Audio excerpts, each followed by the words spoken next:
নমস্কার। আজ আমরা যে জায়গায় বেড়াবো সেই জায়গার নাম হচ্ছে লাক্সেমবার্গ। অস্ট্রিয়ার রাজধানী ভিয়েনা, আর এই ভিয়েনা থেকে মাত্র 20 কিলোমিটার দূরে এই সুন্দর মফস্বল। এই জায়গাতে বহুকাল আগে মধ্যযুগে হ্যাবসবার্গ সম্রাটরা গড়ে তুলেছিল এক অপূর্ব দুর্গ। সুন্দর জার্নি।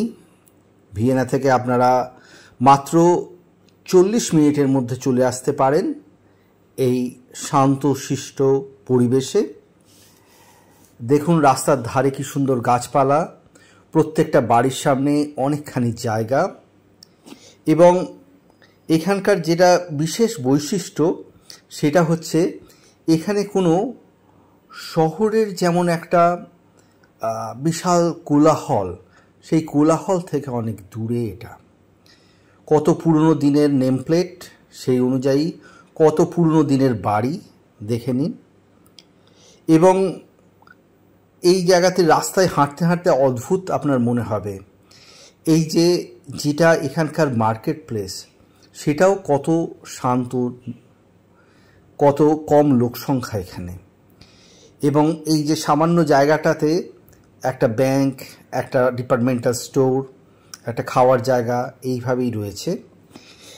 এখন যে জায়গাটা আমরা দেখছি সেই জায়গাটা হচ্ছে international institute for applied systems analysis.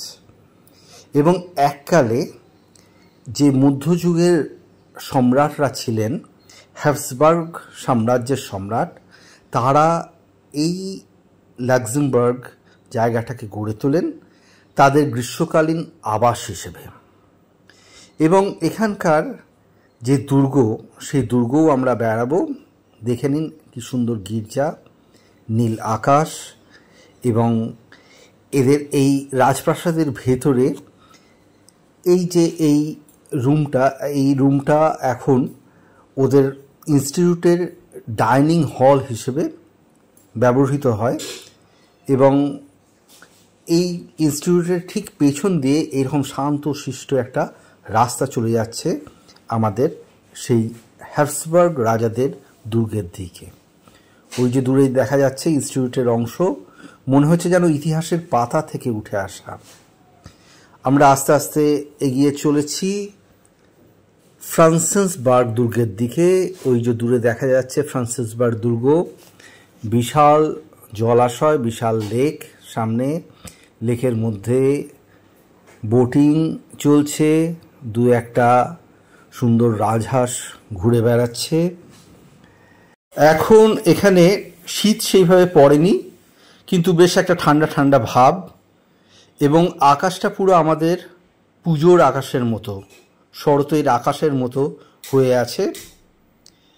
রাস্তায় রাস্তায় ম্যাপল লিফের ঝরা পাতা, সেটা একটা অদ্ভুত রং করে দিয়েছে। গাছের রঙও খুব অদ্ভুত হয়ে আছে। এই দেখুন বিভিন্ন ছোট্ট ছোট্ট ব্রিজ, সেগুলোকে পেরিয়ে যাওয়ার রাস্তা। এবং এই যে এদের লেক, এই জলাশয়টা নানাভাবে একে পেরোতে হচ্ছে। আস্তে আস্তে আমরা এগিয়ে চলেছি ফ্রান্সেসবার্গ দুর্গের দিকে। দূরে রাজহাঁস আপন মনে খেলে বেড়াচ্ছে জলের মধ্যে।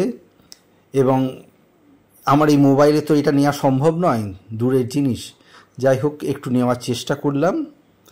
আমরা চলে এসেছি দুর্গের সামনে। রোমান সম্রাট ফ্রান্সিস II, তার নামকে স্মরণ করে এই ফ্রান্সেসবার্গ দুর্গ আজ থেকে প্রায় 300 বছরেরও বেশি আগে 1800 শতকের প্রথমার্ধে এই দুর্গ গড়ে ওঠে। এবং এই দুর্গের চারিপাশে আর কোনো রকম বাসস্থান, কোনো রকম কিচ্ছু নেই। সেটাই হয়তো এই দুর্গকে অন্য রকমভাবে আমাদের কাছে তুলে ধরেছে। এবার আস্তে আস্তে আমাদের ফেরার পালা। আমরা আবার ওই সুন্দর রাস্তা দিয়ে, নিরিবিলি রাস্তা দিয়ে ফিরে আসছি। একটা দিন এখানে এই লাক্সেমবার্গে বেড়ানো সেটা চিরকালীন স্মৃতি হয়ে থাকবে। এখানে ছোট্ট ট্রেন, সেটাও খুব সুন্দরভাবে চলাচল করে এই বিশাল বাগানের মধ্যে দিয়ে। এই যে ডাইনিং হল, সেটা তো আগেই দেখিয়েছি। আপনারা ভালো থাকবেন, ভালো রাখবেন। নমস্কার।